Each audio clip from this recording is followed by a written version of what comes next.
Fridge में रखी हुई ये तीन चीजें जो है ना, यकीन माने खामोशी से बीमारियां फैला सकती हैं। अगर आप फ्रिज में रखी हुई तीन चीजों को मुकम्मल तौर पर महफूज समझकर कई दिन तक इस्तेमाल करते रहते हैं तो ये मालूमात आपके लिए बहुत ज्यादा जरूरी है, क्योंकि अक्सर लोग ये समझते हैं कि फ्रिज में रखी हर चीज देर तक महफूज रहती है, बट द फैक्ट इज कुछ ग़िज़ाएं फ्रिज में रखने के बावजूद खराब होना शुरू हो जाती है और आहिस्ता आहिस्ता सेहत को डैमेज कर देती है। सबसे पहली चीज जो है वो है कटे हुए फल।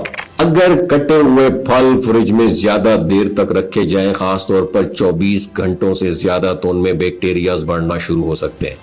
बाहर से दिखने में बिल्कुल ठीक लगते हैं लेकिन अंदर से उनकी ताजगी खत्म हो जाती है और ये पेट के मसाइल का सबब बन सकते हैं। इसलिए कोशिश करें कटे हुए फल ताजा इस्तेमाल करें, उन्हें ज्यादा देर तक महफूज ना रखें। दूसरी जो चीज है वो है पका हुआ गोश्त। पका हुआ गोश्त अगर 2 से 3 दिन से ज्यादा फ्रिज में रखा जाए तो उसके खराब होने की पॉसिबिलिटी ज्यादा बढ़ जाती है। चाहे उसकी शक्ल या खुशबू में ज्यादा फर्क ना आए, फिर भी उनमें ऐसे जर्म्स पैदा हो सकते हैं जो मैदे के लिए नुकसानदेह हो सकते हैं। इसलिए माहिरीन ये मशवरा देते हैं कि पका हुआ गोश्त मुकर्ररा वक्त के अंदर ही इस्तेमाल कर लिया जाए। तीसरी अहम चीज बची हुई सालन या ग्रेवी जिसे कहते हैं।